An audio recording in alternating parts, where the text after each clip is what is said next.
So guys आपका एक बारी फिर से स्वागत है हमारी डेली रेसलिंग एपिसोड नंबर 934 पर और समर स्लैम और उसके अगले मंडे नाइट रॉ के एंड हो जाने के बाद हमें इतना तो पता चल गया कि एक तो गंथर अपने टाइटल को डिफेंड करने वाले against the viper Randy Orton at Bash in Berlin pay per view. Seth Rollins भी बैश इन बर्लिन का पार्ट होने वाले हैं, मे बी ब्रॉन्सन रीड के साथ। CM Punk versus Drew McIntyre का राउंड 2 भी बस हमें देखने को मिल ही जाएगा, पॉसिबली बैड ब्लड वाले पेपर व्यू में। एंड जजमेंट डे एक तरफा अलग हो चुकी है, उसके दो हिस्से हो चुके हैं। एक वो जजमेंट डे जहाँ पे लिव मॉर्गन कैप्टन है, दूसरी तो अलग ही चल रही है जहाँ सिर्फ और सिर्फ रिया रिप्ली एंड डेमियन प्रीस्ट है। एंड फिलहाल तो माना ये जा रहा है कि द मेन इवेंट जे उसो भी इस फैक्शन को ज्वाइन कर सकते हैं, मतलब रिया रिप्ली एंड डेमियन प्रीस्ट को, क्योंकि ये तीनों ही स्टार्स अब फेस हो चुके हैं। तो बस माना जा रहा है कि जे उसो को तो यहाँ पे होना ही बनता है। बाकी हाँ, चैनल पर नया है तो चैनल को अभी लाइक एंड सब्सक्राइब कर दो, वीडियो को एंड तक पूरा देखना क्योंकि भाई बहुत मेहनत लगती है। एंड नाउ आप देख रहे हैं रेसलमैनिक्स एंड सब्सक्राइब करना तो बनता है। रिया रिप्ली को हराने के बाद डॉम डॉम की मदद से लिव मॉर्गन ने सोचा कि क्यों ना उनको और जला दिया जाए, रिया रिप्ली को और परेशान कर दिया जाए, क्योंकि अभी हाल ही में लिव मॉर्गन ने एक पोस्ट किया अपने इंस्टाग्राम पर जहां पर उन्होंने नेकलेस पहना हुआ था बिल्कुल मामी जैसा, जिस पर मामी नहीं बल्कि डैडी डॉम डॉम लिखा हुआ था। और वो चीज यही बता रही है कि वो नई जजमेंट डे की लीडर है लिव मॉर्गन। बाकी रिया रिप्ली ने ये सब देखकर तो सीधा सीधा बोल दिया कि अगर मैं और लिव मॉर्गन एक बार फिर से लड़ रहे हैं तो मैं चाहूंगी कि हमारा मैच बैड ब्लड में हो,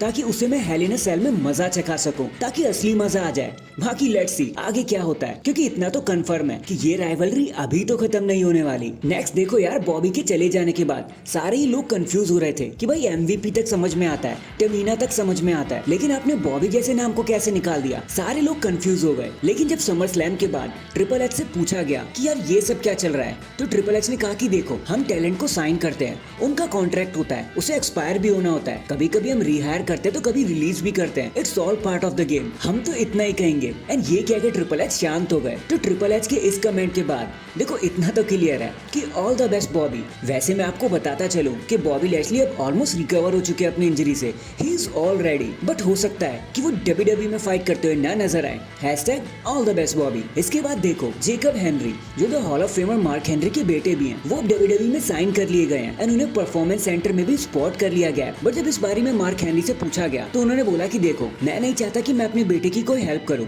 मैं उसको स्पेशल ट्रीटमेंट दिला सकता हूं, बट मैं वैसा कुछ भी नहीं करना चाहूंगा। मैं चाहता हूं वो स्ट्रगल करे, मेहनत करे, सफर करे और वो खुद सीखे कि इस बिजनेस की डिमांड क्या क्या होती है, तो उसे ये सब खुद करना होगा। तो मजा आ गया हेनरी भैया। ये तो एक क्लियर स्लैप है नेपोटिज्म पे कि भाई बंदा बड़ा हो या छोटा, मेहनत तो आपको करनी पड़ेगी। तो हैशटैग मेहनत करो हेनरी। नेक्स्ट देखो, हम सब जानते हैं कि कैसे बुली रेज रेसलिंग को लेकर हमेशा वोकल ही रहे हैं। तो अभी बस्टेड ओपन रेडियो पर आते हुए उन्होंने बताया कि देखो, समर स्लैम में कोडी रोड्स के मैच से जस्ट पहले मैंने उनसे बात करी थी, जहाँ कोडी रोड्स बहुत चिंता कर रहे थे। कोडी कह रहे थे कि मैं पूरी कोशिश करूंगा कि मैं अपने मैच को अच्छे से अच्छा बना सकूं, मैं पूरी जान लगा दूंगा, क्योंकि आई नो एक बार जब समर स्लैम एंड होगा तो सोलो वर्सेस कोडी के बारे में कोई भी बात नहीं करेगा, बल्कि दूसरी चीजों के बारे में बात करेगा जो उस मैचेस से जुड़ी होंगी। और बस यही मैं नहीं चाहता। तो ये छोटा सा कंसर्न है कोडी रोड्स का, जो वो सोच रहे थे, और उनका कंसर्न एकदम करेक्ट था। Hashtag Roman Reigns is back. In the and CM Punk ने एक इंटरव्यू देते हुए बताया कि यार देखो, 10 साल पहले मेरा एटीट्यूड ना एक अलग ही लेवल का था। आई वाज लाइक कि ओके भाई बस बहुत हो गया, अब मेरे को रेसलिंग नहीं करनी, क्योंकि लोग एक्नॉलेज नहीं कर रहे थे। मैं सालों साल से कंसिस्टेंट रेसलिंग कर रहा था, वो भी बिना झुके, और कोई मुझे याद भी नहीं कर रहा। बस ये चीज मुझे पसंद नहीं थी, इस चीज ने मेरा दिल तोड़ दिया। बट हाँ, एक बात तो मैं आपसे साफ साफ कह देता हूँ कि विंस का चले जाना ही ये चीज बना कि मैंने रिटर्न किया, वरना मैं कभी आता ही नहीं। So that is it guys. अभी के लिए तो बस इतना ही। देखो, आप मुझे बताना, ये कोडी रोड्स का जो कंसर्न था ना कि सोलो सिकोवा एंड कोडी के मैच के बाद इस मैच को कोई याद नहीं करेगा, रोमन रेंस की हाइप में सब छुप जाएगा, कि सच में ऐसा हो गया, या फिर आप भी सोलो वर्सेस कोडी के मैच से खुश हो? कमेंट करके जरूर बताना। एंड अगर चैनल पर नए हैं तो चैनल को अभी लाइक एंड सब्सक्राइब कर दो। बाकी मैं मिलता हूँ आपसे किसी और अपडेट के साथ। तब तक के लिए अपना ख्याल रखें और खुश रहें।